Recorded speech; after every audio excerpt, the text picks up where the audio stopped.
हमारे उद्धारकर्ता, हमारे मुक्तिदाता प्रभु यीशु मसीह के नाम से मैं आप सबका स्वागत करता हूं आज की नई वीडियो के साथ। आज हम बात करेंगे न्याय का वो दिन। जी हाँ दोस्तों, बाइबल की सबसे महत्वपूर्ण और सबसे बड़ी भविष्यवाणी कि जब यीशु मसीह अपने स्वर्गदूतों के साथ आएंगे और न्याय का वो दिन होगा जब हमारा न्याय होगा। हमारा नहीं, हर एक जन का, जो मसीह में हैं और जो मसीह में नहीं भी हैं, सबका न्याय एक दिन होगा। तो ये बाइबल की सबसे बड़ी भविष्यवाणी है और इस भविष्यवाणी को पूरा होना है, क्योंकि परमेश्वर का वचन है कि बाइबल में लिखे हुए एक एक शब्द, एक एक बिंदु पूरा होगा। तो उस न्याय के दिन क्या होगा, ये बहुत कम लोग जानते हैं कि उस न्याय के दिन क्या होगा। क्योंकि मत्ती अध्याय 25 वर्ष 31 से लेके 45 तक जब हम इसका ध्यान करते हैं तो परमेश्वर ने हमें बहुत अच्छे तरीके से इस बात को समझा दिया है कि उस अंतिम दिन, न्याय के दिन हमारे साथ क्या होने वाला है। तो प्रभु यीशु बहुत ही प्यार से, बहुत सी सामर्थ के साथ, बहुत ही खुशी के साथ वो हमसे कहेंगे। वो क्या कहेंगे?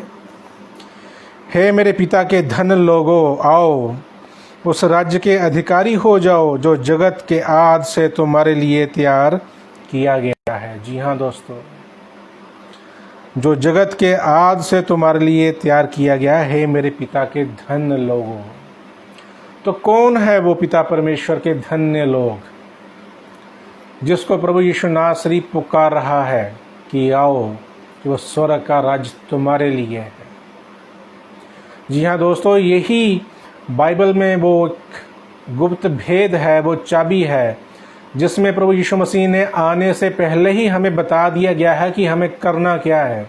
अगर हमें स्वर्ग में पिता परमेश्वर के पास जाना है तो हमें करना क्या है, वो अब नेक्स्ट वर्ष में प्रभु ने बहुत हमें अच्छे तरीके से इस बात को समझा दिया है। क्योंकि यहाँ पे लिखा हुआ है 35 वर्ष में, क्योंकि मैं भूखा था और तूने मुझे रोटी दी, मैं प्यासा था तूने मुझे पानी दिया, तूने मुझे कपड़े दिए, तूने मुझे रहने को घर दिया, तूने मेरी सुधि ली। परमेश्वर इस बात पे आपका न्याय करेगा। इस बात पर आपका न्याय नहीं होगा कि आपने कितने चिन्ह और चमत्कार किए। इस बात के लिए आपका न्याय नहीं होगा कि आपने 2 घंटे 4 घंटे प्रार्थना की। इस बात के लिए आपका न्याय नहीं होगा कि आपने 2 घंटे गैर भाषा में प्रार्थना की। आपने कितने चर्च अटेंड किए, कितनी मीटिंग अटेंड की, कितना दान दिया, कितना दशवांश दिया, कितना आपने गिफ्ट्स दिए।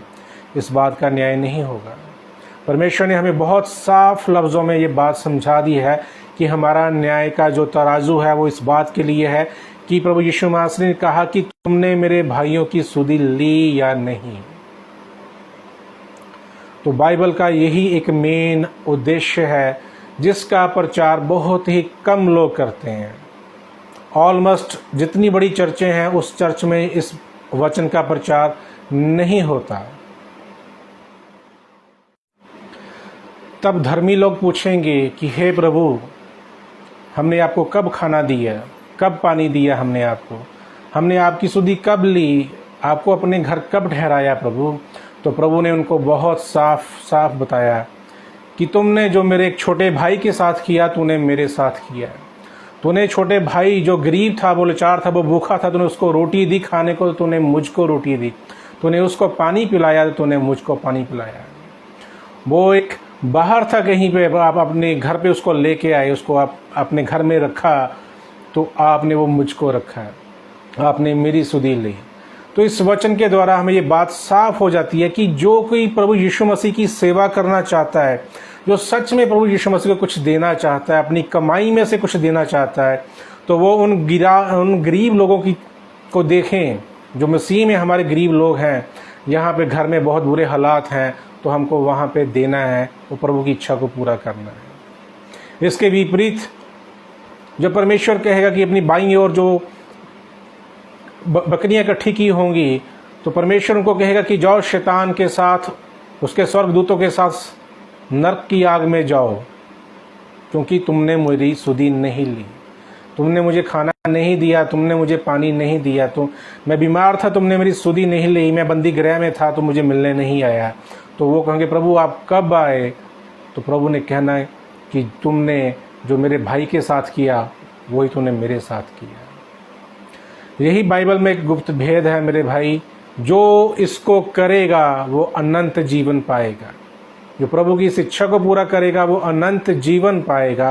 और कोई पैमाना, कोई पैरामीटर या थर्मामीटर नहीं है आपको नापने के लिए कि आप स्वर्ग जाएंगे या नहीं जाएंगे। मैं आपको बड़ी खास एक बात बताता हूँ कि ये तो मत्ती के 25 अध्याय में लिखा हुआ है, पर मत्ती के इससे पहले 24 अध्याय में हमें परमेश्वर ने सबसे पहले एक वार्निंग दी है। उस वार्निंग में हमें मत्ती 24 में हम जो पढ़ते हैं तो परमेश्वर ने कहा कि बहुत बड़े बड़े भविष्यकर्ता उठ खड़े होंगे, भविष्यवाणियाँ करेंगे, चिंगाई चमत्कार करेंगे, पर परमेश्वर ने कहा है कि मैं तुमको नहीं जानता, तुम कौन हो? तुमने तो मेरे चुने हुए लोगों को भी भरमा दिया। ये सोचने वाली बात है कि उन्होंने प्रभु के नाम से तो इतने बड़े बड़े चिन्ह चमत्कार, इतने काम कर दिए कि इतनी दुनिया उनके पीछे चली गई है, पर परमेश्वर उनको इनकार क्यों करेंगे? उनका इनकार क्यों करेंगे परमेश्वर? उनका इनकार करने की यही एक मेन वजह है क्योंकि वो मत्ती के 25 अध्याय की 31 आयत से लेकर 45 आयत तक का प्रचार नहीं करते। और इस प्रचार ना करने के पीछे मेन वजह है कि अगर उस मैन ऑफ द गॉड ने, उस परमेश्वर के दास ने अगर इस वचन का प्रचार करना शुरू कर दिया तो लोग अपनी इनकम से, अपने इनकम का जो भी दशमांश है, जो भी अपनी खुशी से निकालते हैं, वो उसके द्वारा वो गरीब लोगों की सहायता करनी शुरू कर देंगे और चर्च को इनकम आनी बंद हो जाएगी। अगर चर्च को इनकम आनी बंद हो जाएगी तो उनका काम नहीं चलेगा, इसलिए वो इस वचन का प्रचार करते ही नहीं है। जबकि स्वर्ग जाने के लिए, परमेश्वर के साथ मिलाप करने के लिए इस वचन पर चलना बहुत ही आवश्यक है। इसलिए प्रभु ने कहा कि मैं तुम्हें नहीं जानता।